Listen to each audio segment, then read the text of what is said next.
Hello Scorpio, mid-August, mid-month of August 2024. Ito na po ang inyong reading. Kuha tayo ng ilang mensaheng gabay po para sa inyo. Will be straightforward para sa mga Scorpio. Mid-month will be straightforward. Anong kailangan marinig ng mga taong ito? Mensaheng gabay po, Scorpio, mid-August message. Scorpio, mid-August 2024. Anong kailangan marinig ng mga taong ito? Ayan na. Uy. Umuulan. Merong blessing. The Magician. The Queen of Pentacles. Isa-isahin natin. The Ten of Swords reverse. 10 and 5 of Pentacles reverse. And the 9 of Swords. Okay.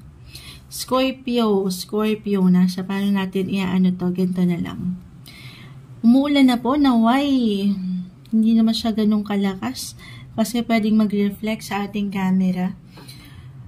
Anyway, Scorpio, ito na nga. Kompleto, Ricardo, ang mid-month.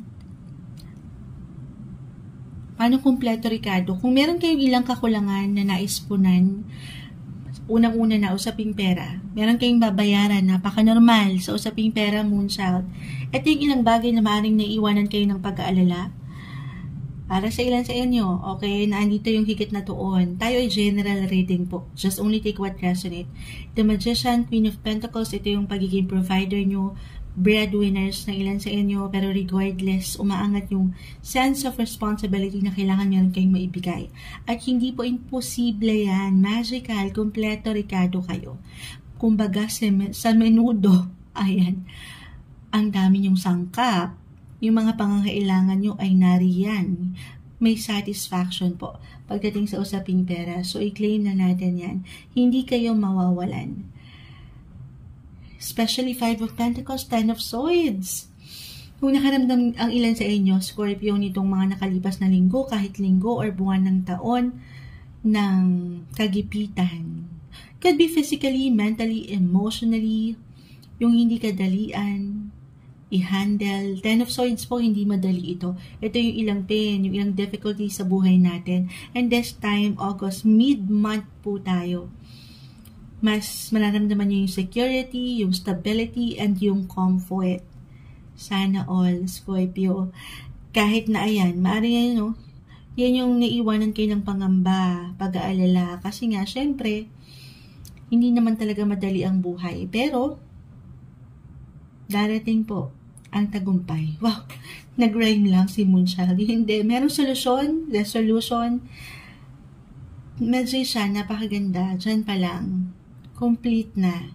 I feel dito na for some of you, 5 of Pentacles reverse ay kusang loob, kusang ibabato or ihahain sa inyo ng universe ang pera. Yes guys, claim natin yan. Para sa ilan sa inyo, maaaring maging money magnet. Gusto nyo yun?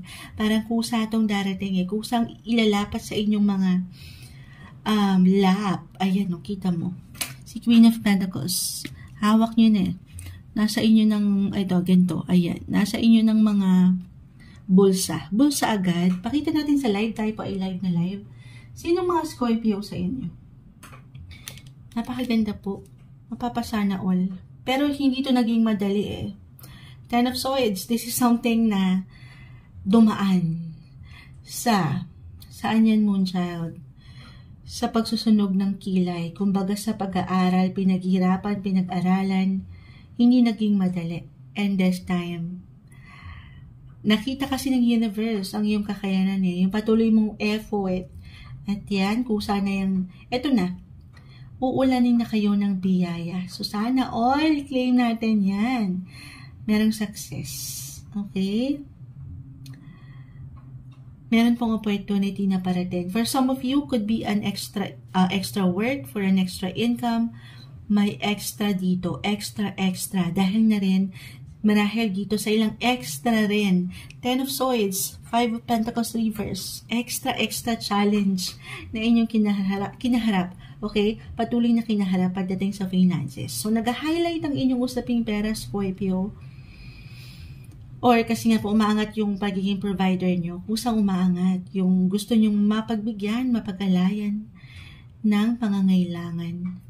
Andito ang puso, kaya marahil kayo ay binibiyayaan na napakaganda. Pagdating sa buhay karera, eto na, new beginnings ang ating nakikita. Or merong achievement po na pwedeng ma-receive ang ilan sa inyo. Meron kayong lakas, lumalakas na ngayon eh. Or nakapag-recharge na ba kayo physically, mentally, pwede rin po. Again, hindi po isang medical advisor ang Moonchild, pero relationship-wise, bilang hindi pa nakapag-iiwan si Moonchild, may pagiging ready. Or maybe a sign to be ready sa ilang bago po.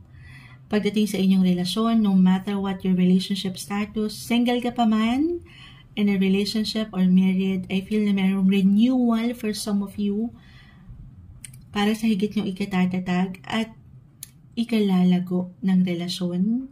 Single, kung magiging bukas ka lang, aking uulitin, magical, may spark, pumapag-ibig kung nanaisin mo walang imposible, kumpleto ka. Kahit pa sa mga pagkakataon na pakiramdam ng ilan sa inyo ay parang may kulang Moonchild. Dahil ito, aalisin yung ilang worries po. Yung ilang pag-aalala na hindi makatutulong para sa inyo. Okay, stay optimistic about your love life and your career, finances. I-claim na natin yung magagandang posibilidad para sa inyo ngayong mid-month of August 2024, Scorpio.